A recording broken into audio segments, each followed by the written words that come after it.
Trazer alguém. Ô irmão, você trouxe alguém hoje? A Selma trouxe. Ó, Veridiane trouxe. É de Deus. Cinei trouxe. Vamos celebrar então quem cumpriu? É de Deus. Amém. É isso daí, irmãos. Reunião de família também é um presente, é uma bênção, né? Nós precisamos trazer os convidados, então, para estar conosco. E nós estamos falando dessa palavra, dessa mensagem, que eu considero, meu irmão, fundamental para as nossas vidas. Então, baseado no que está lá em Mateus, que diz para nós que estreita é a porta e apertada é o quê? O caminho. Mas a porta estreita e o caminho apertado, ele conduz para onde? Para onde? Para a vida. Mas e o caminho largo e a porta espaçosa? Para a perdição. Veja então que existe um paralelo para nós. Veja que existe então uma condição. Depois o irmão vai projetando aí para nós os textos, mas eu só estou resgatando para você. E na semana passada nós falamos da experiência da porta. A experiência da porta fala para nós do início da jornada, sabe, de nós entendermos que existe uma realidade fora dela e uma realidade também dentro dela. Uma realidade para quem não acessou ainda o caminho, ou seja, está de fora, e uma realidade para quem entrou para o caminho. Sabe, então as pessoas, elas às vezes fazem cálculos. Será que vale a pena entregar a minha vida para Jesus? Será que vale a pena caminhar como o corpo de Cristo? Será que vale a pena? E ele vai fazendo contas. Quais são as contas que as pessoas precisam fazer? Porque naturalmente, se a porta é apertada, irmão, talvez não dá para passar com tudo. E tem gente que pensa também que para tirar tudo que está na vida dele, ele pode fazer sozinho e depois ele está prontinho para ir para a porta. É uma jornada que você precisa de Jesus do início ao fim. Amém? Tudo começa com ele, tudo termina também com ele. É por isso que Apocalipse diz que ele é o alfa e ele também é o quê? O ômega, porque ele é o princípio e ele também é o fim. Ele é o princípio da jornada. Então a porta fala do start. Passar pela porta é um evento instantâneo, mas o caminho, e é por isso que eu te chamei a atenção, e eu quero falar hoje é do processo.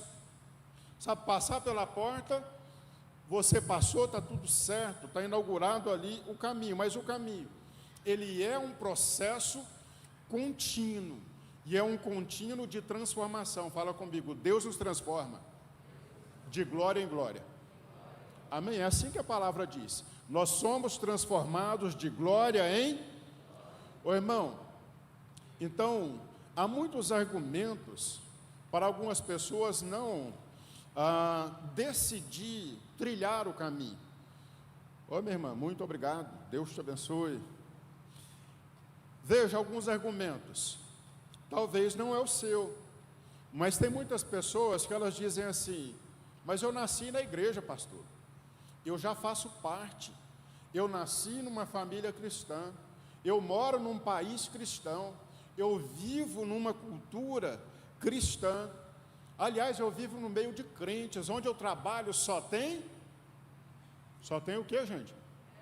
Crente, só tem crente. Onde eu estudo, pastor, parece que é faculdade só de crente. Aliás, pastor, o meu mundo está todo crente. Aonde eu vou tem crente. Tem crente no estado, tem crente no clube. Eu vou para a praia, tem crente. Sabe, pastor, então, olha, eu sou crente. Eu sou crente porque eu estou sempre no meio de crente. Irmão, tem um porém nisso daí. Não adianta nascer, não adianta estar, não adianta, olha, nós convivermos, participarmos talvez de liturgias. Existe um momento que o Senhor nos convida a tomar a decisão de passar pela porta. Por que a minha salvação, ela não é eficaz para salvar meus filhos? Porque eles também precisam tomar a decisão de entrar por onde? Pela porta. Amém? A porta é o início de tudo. A porta fala da decisão. A porta fala de eu e você, de fato, assumir um relacionamento com Cristo, com Deus, não por conveniência, não por imposição social, não por uma cultura, mas é por uma decisão, é por algo que o Senhor está me chamando a viver. Então, existem implicações? Sim. Qual que é a maior implicação? Que entrar pela porta é definitivamente aceitar Jesus. E Jesus, ele é aceito praticamente por todos. Dificilmente você vai encontrar alguém que rejeita Jesus. Até aqueles que são ateus, eles não entendem Jesus como o Senhor, como o Salvador, mas entendem o Jesus histórico. Entende que esse Jesus existiu e fez algo pelas pessoas, fez algo pela humanidade, enfim.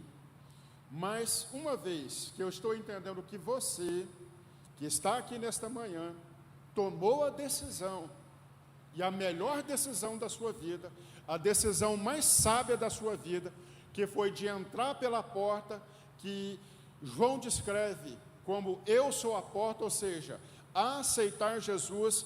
Então, meu amado, você se habilitou, então, ao início dessa grande jornada. Ou seja, você se habilitou para uma mudança radical de estado espiritual. E se tiver aí no slide, ele está escrito da morte para a vida. Ou seja, o texto que eu quero ler com você é Efésios capítulo 2, verso 1 e o 4 e o verso 5.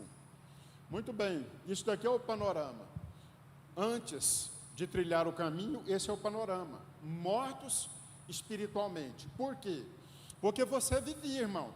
Vivia ou não vivia? Vivia, você já vivia. Todo ser humano, ele vive. Mas ele tinha uma vida de que forma? Longe de Jesus, longe do reino, longe da família da fé, distante dos valores do reino. Irmão, a Bíblia diz separados, mortos na vida espiritual, mas vivendo uma vida para o mundo, vivendo os prazeres do mundo, vivendo a cultura do mundo, vivendo os valores do mundo, ou seja, tudo que é daqui. Pode pôr o texto, irmão, depois a gente volta para o slide. Vamos ler o texto aqui, para ficar claro para você. Efésios capítulo 2, verso 1. Muito bem, vocês podem ler? No 3.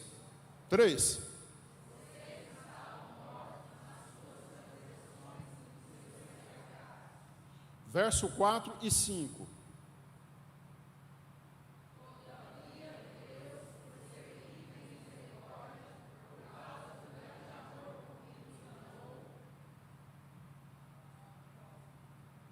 Verso 5.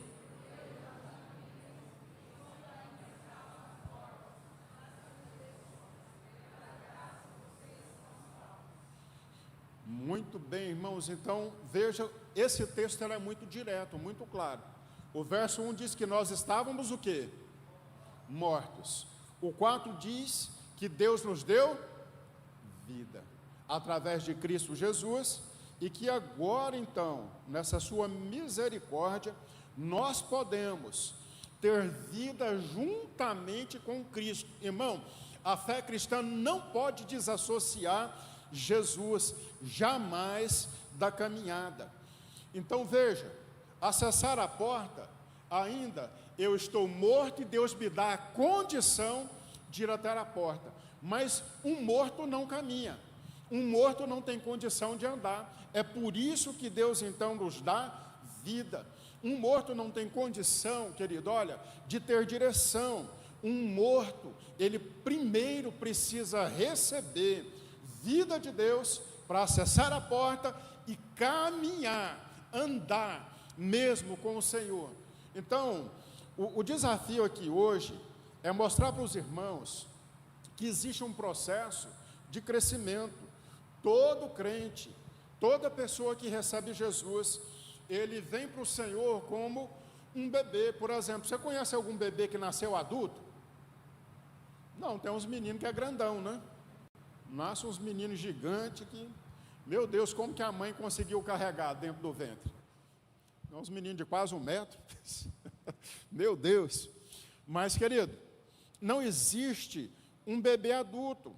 Então, um cristão, ele nasce como um bebezinho espiritual e ele precisa aprender a dar os primeiros passos. Ele precisa aprender a trilhar um caminho.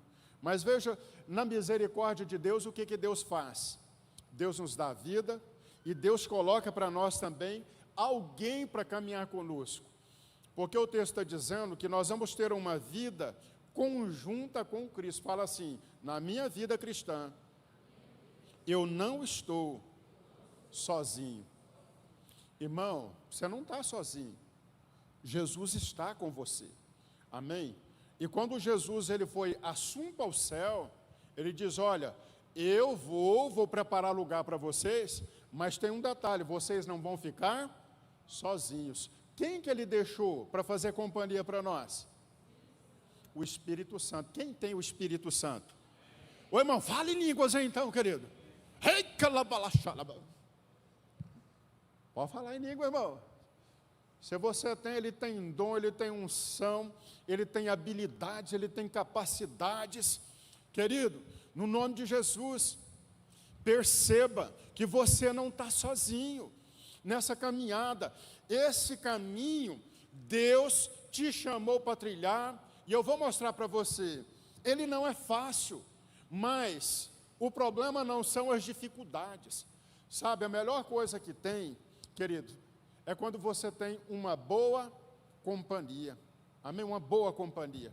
Pode ter caminho difícil, pode ter montanha, pode ter vale, pode ter um monte de coisa. Eu não lembro bem da história, mas teve uma história aí de uma moça que chamou um rapaz para fazer uma trilha.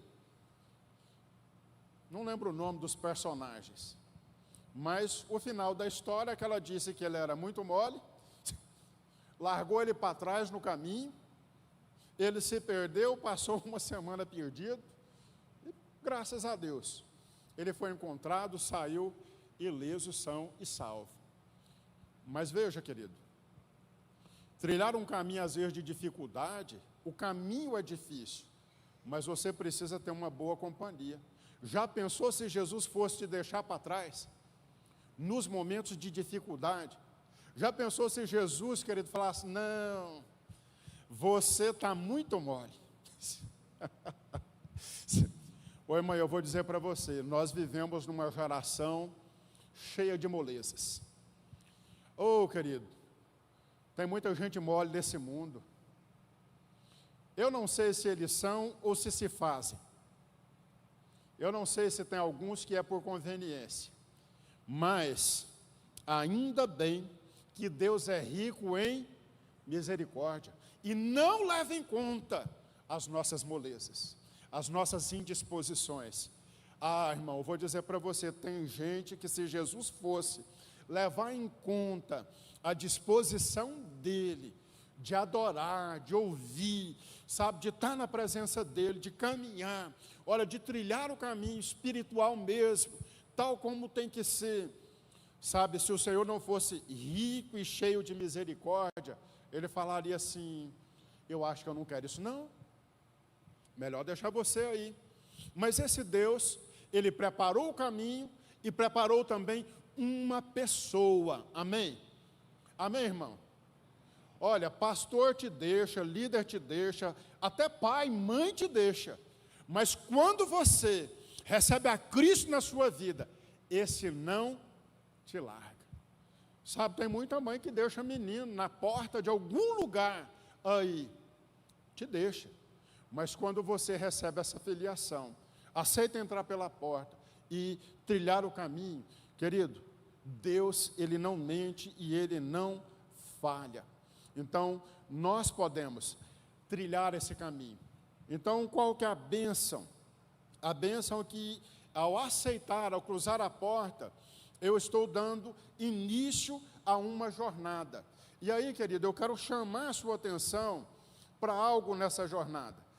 esse caminho, ele tem uma realidade. E ele começa pelo texto de Romanos, capítulo 6, verso 3 e 4. Põe para mim, por favor. Romanos, capítulo 6, verso 3 e 4.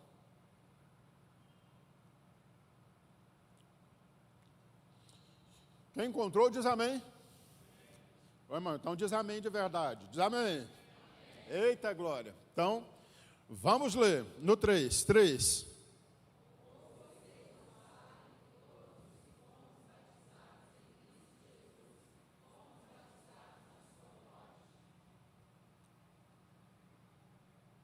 Verso 4.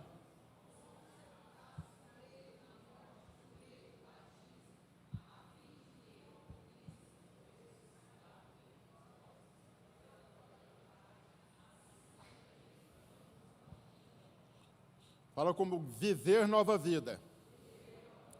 Irmão, essa é a realidade do caminho. O caminho, ele vai te levar a fazer escolhas. O caminho, ele vai te levar a acessar, então, coisas do dia a dia, coisas que você começa a ter que escolher. Então, o caminho, ele é marcado por escolhas, escolhas de dia a dia. Por quê, irmãos? Porque não dá para mudar tudo de uma vez. Não dá para mudar tudo de uma vez. Agora, só tome cuidado para que essas mudanças não sejam lentas demais. Sabe, porque tem mudança que Deus tem pressa na sua vida. Por exemplo, as mudanças que te levam à reconciliação, as mudanças que te levam, olha, a crescimento, as mudanças que te levam à mudança de mentalidade. Vou fazer propaganda aqui do escritório dos irmãos.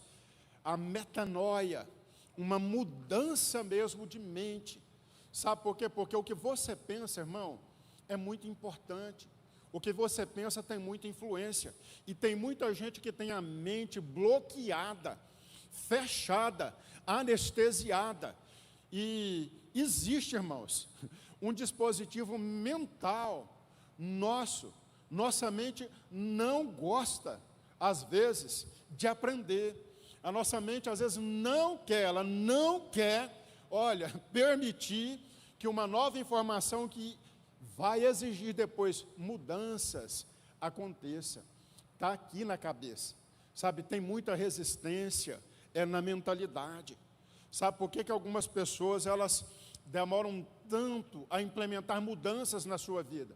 É por conta da mentalidade. Tem gente que acha que dá para conviver com o ruim, até o ruim ficar insustentável. É assim ou não é, irmãos? É assim ou não é? Tem gente que vai convivendo com o ruim, com o ruim, com o ruim, com o ruim, com o ruim, até que ele se torne ou uma prisão, ou algo insustentável. Sabe qual que é o problema? Mentalidade. Quem tem a mentalidade ajustada, quando as coisas começam a incomodar, o que essa pessoa faz? O que ela faz? Ela busca resolver os seus incômodos. Irmão, você tem uma torneira pingando e atrapalhando o seu sono, o que você faz?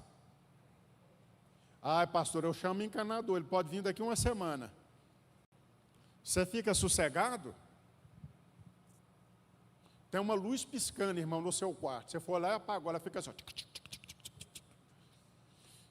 Aí, se você tiver algum problema assim, daqui a pouco você tem um ataque epilético. Dá um apagão na pessoa. Mas tem gente, irmão, olha, que ele convive com o incômodo, até o incômodo virar o quê? Problema. Aí depois ele convive com o problema, até o problema virar o quê? Crônico. Ele vai convivendo com o crônico, até o crônico virar o quê? Morte. Aí ele morreu. Morreu o físico, morreu o corpo, alguma coisa morreu. É gente que se tornou talvez apática. É gente que talvez se tornou, irmão, indiferente a tantas coisas. Por quê? Porque não resolveu os seus incômodos. Mas onde eles estavam alojados? Aqui, irmão. Olha, aqui. Estava na cabeça. estava. Muito bem. Te ajudar, minha irmã. Você está vendo como que resolve o incômodo? Sim, é dessa forma. Então, querido, as escolhas. Veja, às vezes você até é confrontado. Eu fico olhando, quando a gente chama aqui, desafia para aceitar Jesus. Olha, irmão, você está aqui, você veio para o culto, Deus te trouxe. E de repente tem uma palavra dizendo para você: ei, você quer aceitar Jesus? Você quer um novo caminho, uma nova vida, uma nova realidade? Aonde que começa a guerra? É aqui, é ou não é? Não, mas peraí, não é bem assim, é muita pressão, sabe, é muita pressão. Ô, irmão, não tem pressão não, querido, só entende que, olha, tem algo dentro de você que está militando e sabotando, dizendo, não vai lá na frente não, não vai lá na frente não, e te prende aonde você está, mas no fundo, se você pudesse, você gritaria, aonde você está, assim, eu pastor, eu quero, me acha aqui, sou eu, é para mim. Irmão, isso é comum acontecer? Não, pelo contrário, isso é raro, porque eu estou te falando de um padrão. A palavra vai chegando, vai entrando no coração da pessoa, e veja, é uma escolha. Depois, esse caminho aí de nova vida, o que Romanos está mostrando?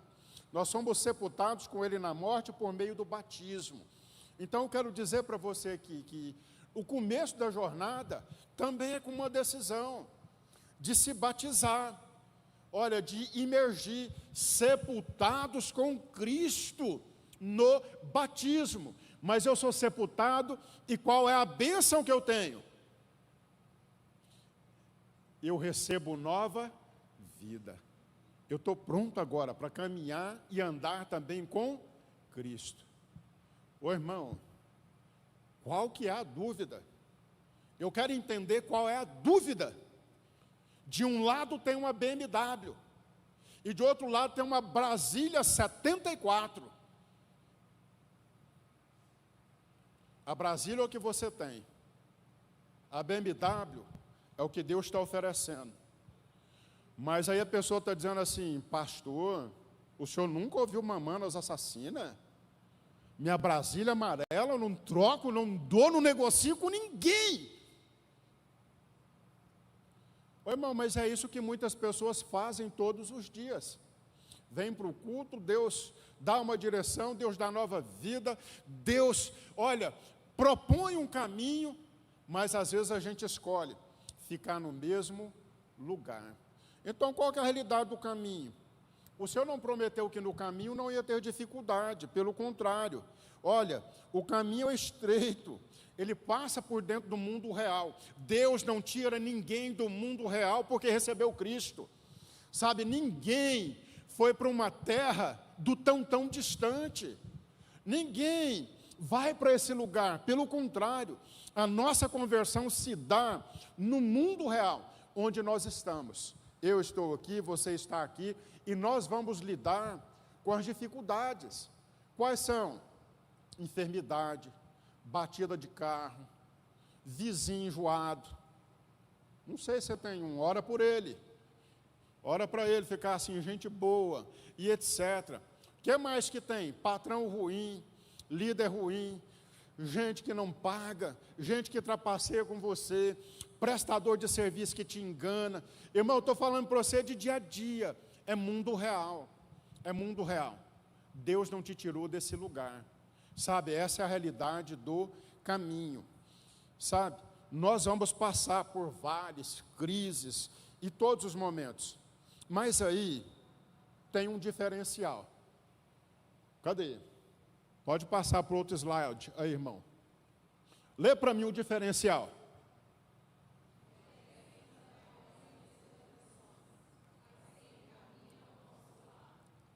Amém, irmão?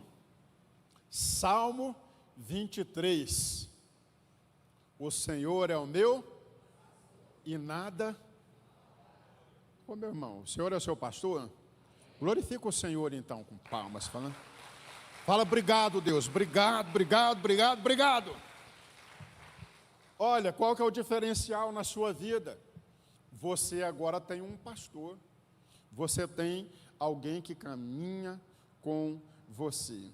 Então, qual que é o desafio prático? Talvez não é para você que já se batizou.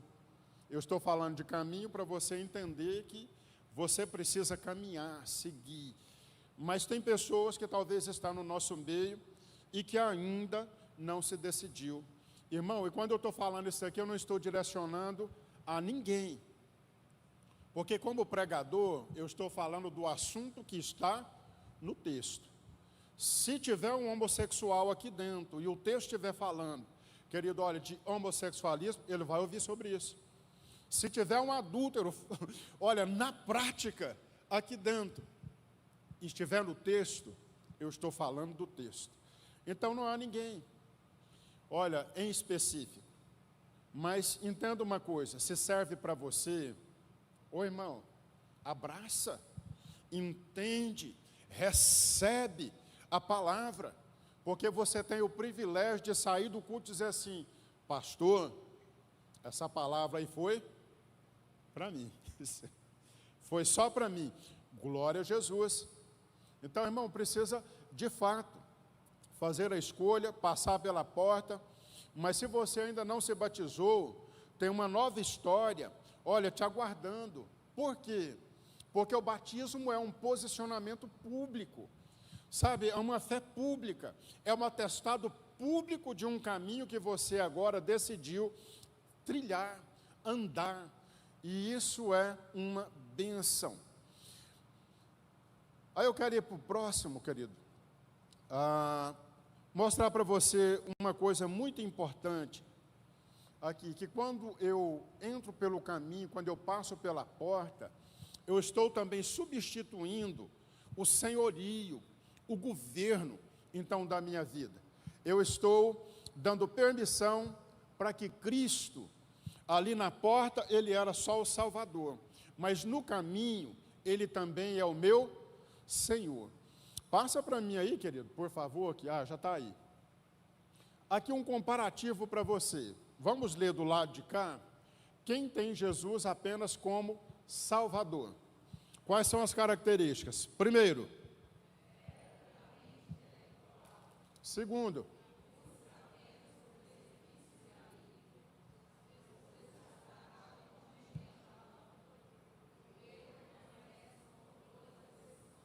Irmão, olha aqui, isso não é para pôr julgo em ninguém, não. O Senhor quer que eu e você peça, amém? Em oração, nós devemos buscar e pedir ao Senhor por todas as coisas. Mas olha o que acontece com muita frequência. As pessoas veem Jesus como a salvação dos seus problemas, e não como a solução para a sua vida, como a solução para a sua história. E é por isso que campanha dá mais gente. Sabe por quê? Porque a campanha, eu estou falando do Salvador, do Jesus que dá bênção, do Jesus que dá cura, do Jesus que dá carro, do Jesus que ajuda no documento da casa, sabe? No Jesus que faz, ele promove salvação. Mas terminou aquele momento, sabe? Terminou aquela hora, a pessoa sai, e quem está no controle? Ela continua vivendo, talvez no mesmo paradigma de vida. Mas quando Jesus é o Senhor, o que acontece? Leia, por favor.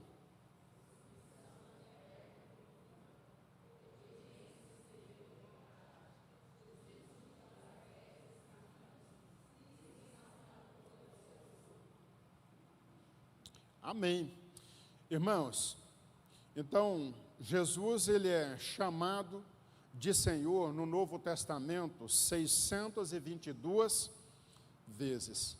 Agora chuta quantas vezes Jesus é chamado de Salvador no Novo Testamento. Pode chutar, irmãos, me ajuda aí, chuta. 622 vezes ele é chamado de Senhor. E quantas vezes ele é chamado de Salvador? Quanto? 20. Errou por 4. 24 vezes. Jesus, ele é chamado, então, de Salvador. Então, se ele não é Senhor de tudo, então ele não é Senhor de nada na sua vida. Você entende isso, irmão? Se ele não é Senhor de tudo, ele também não é de nada. E Romanos 10, o que ele nos fala? Se com a sua boca você confessar a Jesus como Senhor, você vai ser salvo. Qual que é o passo que tem que fazer, irmão? No caminho? Tem que confessar Jesus como Salvador ou como Senhor? Como Senhor. Como Senhor. Sabe por quê? Porque senão, ele não tem como ser Senhor apenas da sua vida espiritual. E você continua sendo o Senhor das finanças, você continua sendo o Senhor das demais áreas da sua vida. Ele precisa ser o Senhor. Então, o Salmo 23 está falando que o Senhor, amém? Ficou bem goiano agora, né? O Senhor, ficou um goianês bem claro para nós. É para mostrar que Ele é o nosso pastor. E esse pastor, então, irmãos, ele quer nos guiar. Mas para ele nos guiar, eu preciso entregar o trono para ele. Eu preciso sair do trono. Passa para o próximo aqui, irmão. Muito bem. Quem ocupa o trono do seu coração? Suas finanças, o uso do seu tempo, seus relacionamentos, seu entretenimento revela, né, quem está verdadeiramente assentado no trono da sua vida. Jesus é Senhor de tudo, porque veja, talvez é o eu que está sentado, talvez é o eu que está nessa cadeira que deveria ser Jesus, que deveria estar ocupando, meu irmão, essa cadeira, esse lugar no seu coração, mas talvez ele está ocupado com muitas coisas. Aí, irmão, isso tanto é para quem está começando a jornada, isso tanto é para quem já está, às vezes, no caminho. Sabe, tem muita gente que permitiu Jesus sentar ali no trono da vida dele, mas começou a tirar Jesus devagarzinho, começou a tirar Jesus aos poucos, começou a eliminar Jesus gradativamente. Irmãos, tem muita gente que não percebe como ele faz isso. Tem muita gente que ele não se dá conta, como que gradativamente ele vai mudando, ele vai, olha, se conformando, ele vai se adaptando, e ele vai tirando Jesus do centro, mesmo caminhando com Jesus, devagarzinho, vai mudando o valor, vai mudando o hábito, vai mudando rotina, vai mudando o vocabulário, irmão, ele vai mudando princípios, a forma de pensar, a forma de agir, ele vai mudando o ciclo de relacionamento. Sabe, tem uns que Deus já tinha tirado ele, já tinha tirado do lugar do povo de boca suja, de cabeça suja, olha, de gente que só tem coisa escusa, mas devagarzinho, ele vai tirando Jesus do trono, do senhorio, e de repente, ele está de novo assentado na roda dos escarnecedores. De novo, Deus já tirou ele da bebida, já tirou ele do álcool, já tirou ele do fumo, já tirou ele, querido, do uso de droga, mas devagarzinho, ele vai, olha, usando de coisas que parecem menos ofensivas, menos ofensivas, é como a geração nossa aqui, a geração Coca-Cola, e falaram para eles que tomar coca normal, dá celulite, dá um monte de coisa, aí sabe o que eles fizeram? Passaram para qual coca? A zero. Ah, pastor, a zero? Ou então tira a cor da coca zero, irmão. É água com gás. Se tirar o xarope, os ingredientes e etc. Mas olha que isso é adaptável. Você está vendo como que é? Se eu quero vender, se eu quero te manter refém, eu vou mudando. Não, é o açúcar. eu vou tirar o açúcar, mas continua tomando Coca-Cola. E para quem bebe cerveja? A moda agora, irmãos, as cervejarias estão em polvorosa, porque aqui no Brasil está acontecendo esse fenômeno. O povo bebe muito aqui. Se eu não me engano, é a quarta ou a quinta nação que mais consome cerveja. Mas olha o fenômeno. Aqui está em moda agora a cerveja sem álcool. Ô irmão, isso é só um pretexto. Sabe por quê? Porque um belo dia você vai chegar no lugar, o cara fala assim, olha, acabou sem álcool. Você fala, bom, a garrafa é verde, a tampa é igual, está tudo certo, e vai ser só hoje, vai ser só agora. Irmão, o diabo ele é estrategista, é assim ou não é, irmão? Sabe, então, nós talvez vamos nos acomodando, mas isso é uma maneira discreta de dizer assim, Jesus, dá uma licencinha, só um pouquinho, devagarzinho, devagarzinho, eu vou tirando o Senhor. E querido, nós, nesse caminho, Deus espera que nós venhamos crescer. E eu quero avançar aqui para o final da mensagem, mostrando para você a matemática do crescimento, a rota para crescer.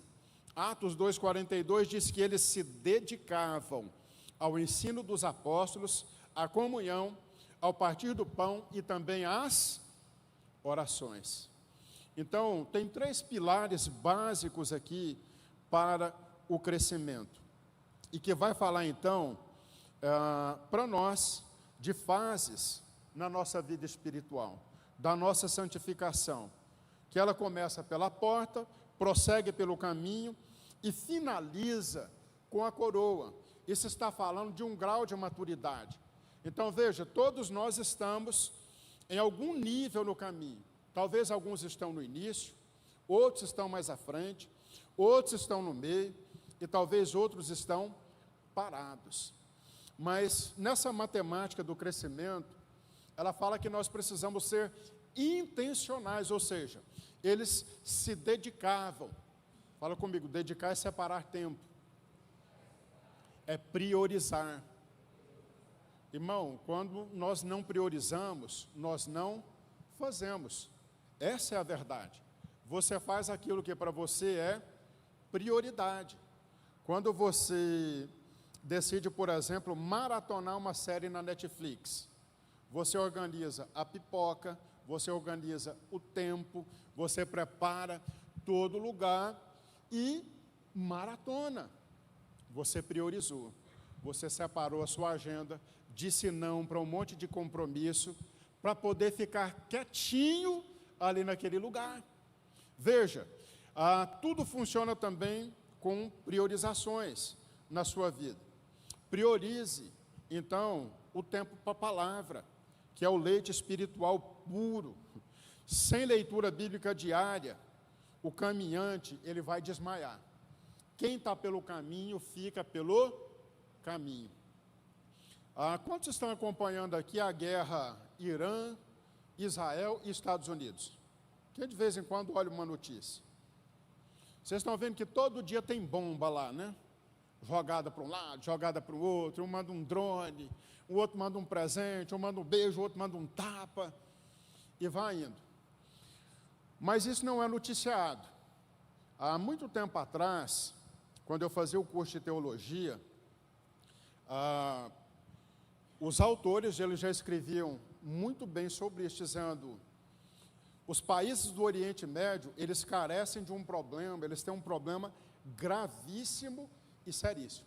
Eles têm muito dinheiro, eles têm muito recurso que vale, olha, royalty, vale tudo, mas eles têm um problema seríssimo de água. Então, essa coisa que você está vendo, irmão, o Irã tem 1 bilhão de soldados para colocar em rota.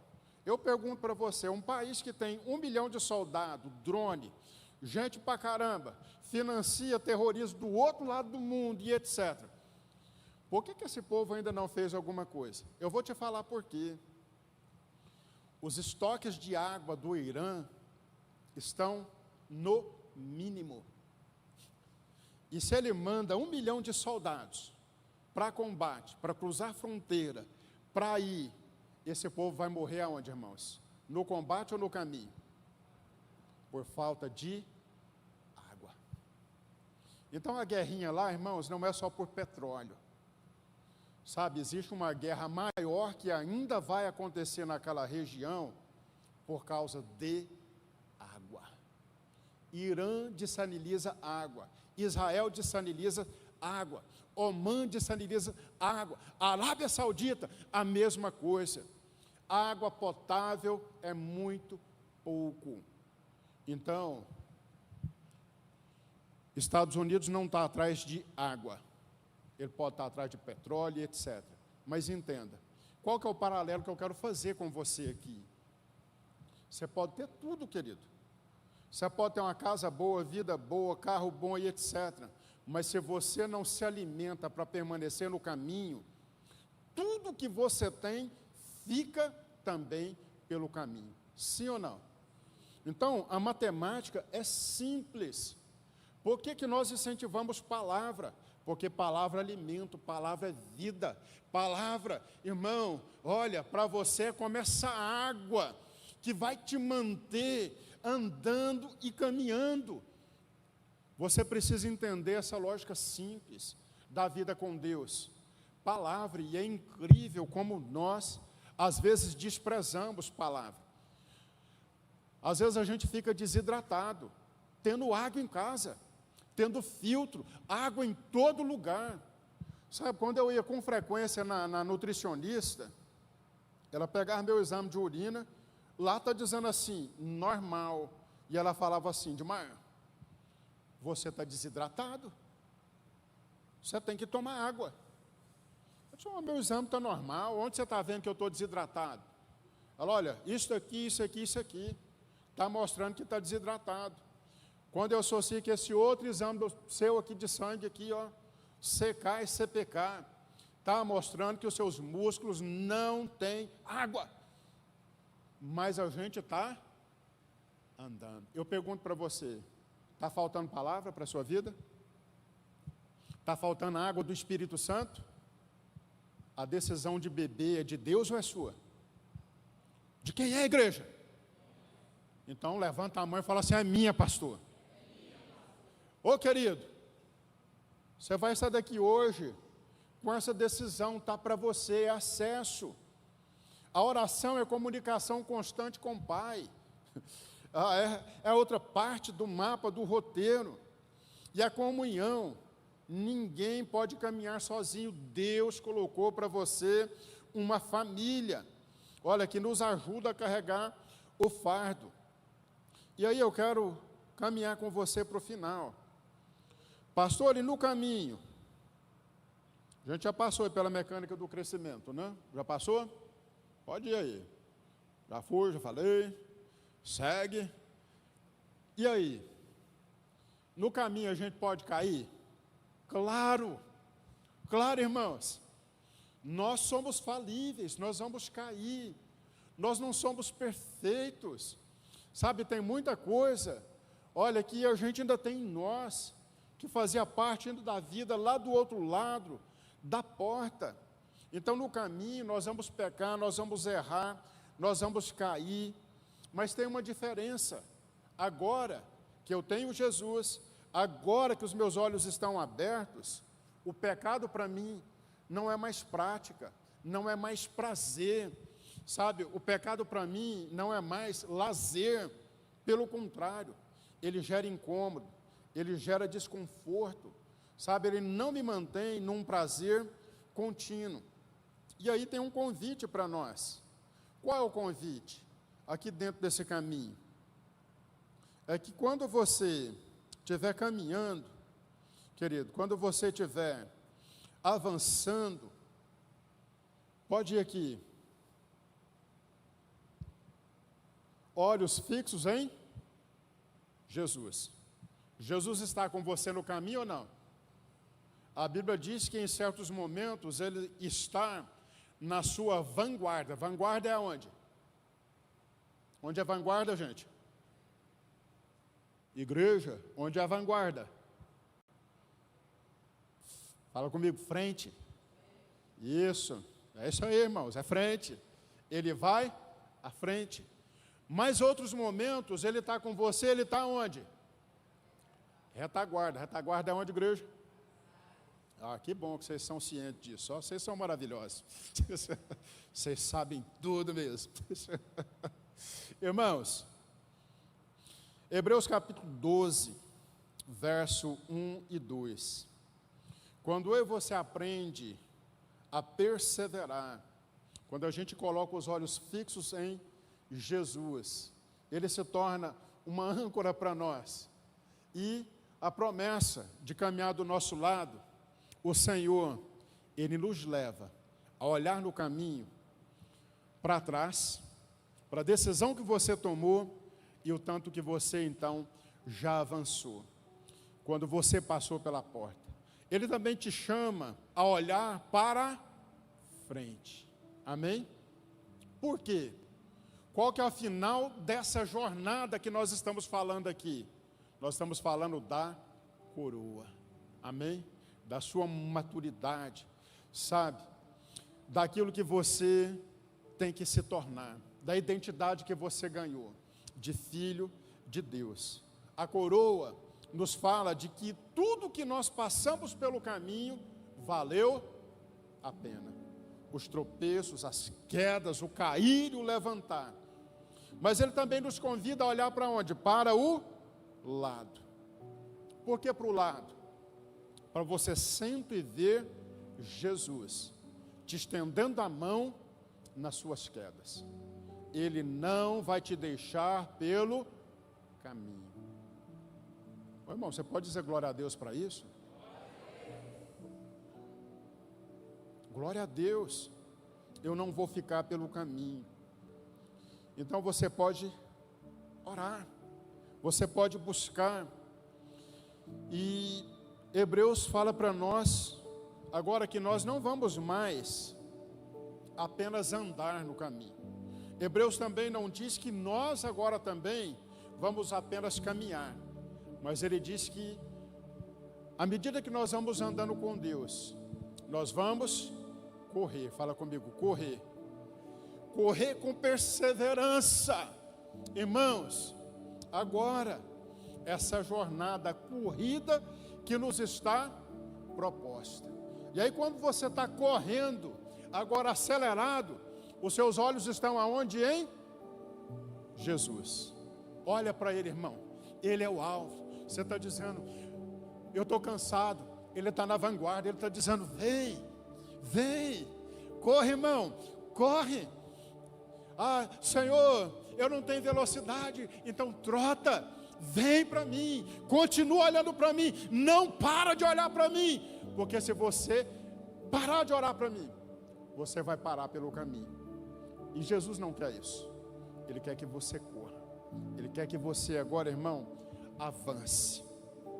Então, querido, eu quero que você se coloque de pé, no nome de Jesus.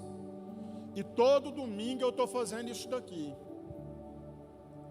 porque eu acredito que se tiver um par de ouvidos, se tiver aqui, olha, irmãos, uma só pessoa que ouviu essa palavra, o Espírito Santo de Deus está falando ao coração dessa pessoa, então hoje é o dia do socorro, é o dia da mudança, é o dia que a porta está se abrindo, é o dia que o Senhor está chamando, e o convite é direto.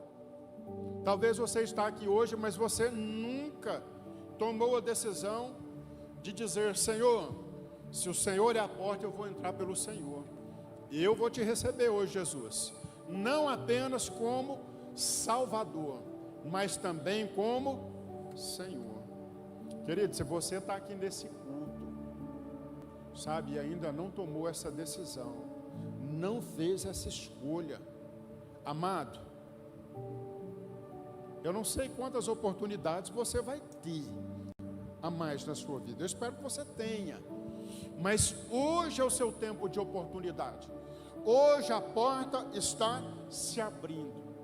E se tem alguém aqui olha, que ainda não recebeu Jesus como seu Senhor e como Salvador, você pode levantar a sua mão onde você está, e eu vou te convidar, junto com quem está do seu lado, para vir aqui. Nós vamos orar por você.